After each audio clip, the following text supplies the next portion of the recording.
ये एक मुलाकात भी हुई है, कल आपने देखा होगा कि चौधरी निसार साहब और शहबाज शरीफ साहब मिले हैं। वो इंटरेस्टिंग बातें सामने आ रही हैं, बट चूंकि कंफर्म नहीं है तो मैं अभी कुछ कह नहीं सकता। मसलन बट एक चीज़ तय है, मैं आपको बता सकता हूँ कि चौधरी निसार साहब ने शहबाज शरीफ साहब को कहा है कि वो नून लीग में शामिल नहीं नहीं होंगे, होंगे। ये कंफर्म। तो इन्होंने दावत दी और है भी जाके कुछ उनको। और भी कुछ इंटरेस्टिंग बातें हैं, लेकिन वो भी कंफर्म मुझे नहीं है, होती अच्छा, हैं लेकिन मुझे। क्या शहबाज साहब ने दावत दी है उनको कि ज्वाइन कर ले दोबारा। शहबाज शरीफ साहब ने उनको कहा कि आप तो हमें भूल ही गए हैं, आपका जो है पार्टी है, आप वापस आए करें। वो उन्होंने कहा है कि अब इतना माहौल नहीं।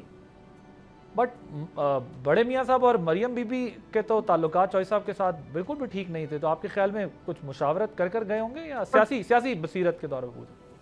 But political. शहबाज शरीफ साहब के हमेशा उनसे करीबी ताल्लुकात रहे। तो शहनवाज शरीफ या मरियम बीबी अगर नहीं भी मिली तो शहबाज शरीफ साहब के राब्ते तो उनसे मुसलसल रहे। बट हुकूमत में बतौर वज़ीर आज़म मिलने की सिग्निफिकेंस है, मतलब वो इंडिविजुअल कैपेसिटी में जाके छुप के नहीं मिले।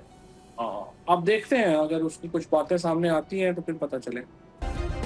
सब्सक्राइब करें और बेल दबाएं ताकि कोई खबर रह न जाए।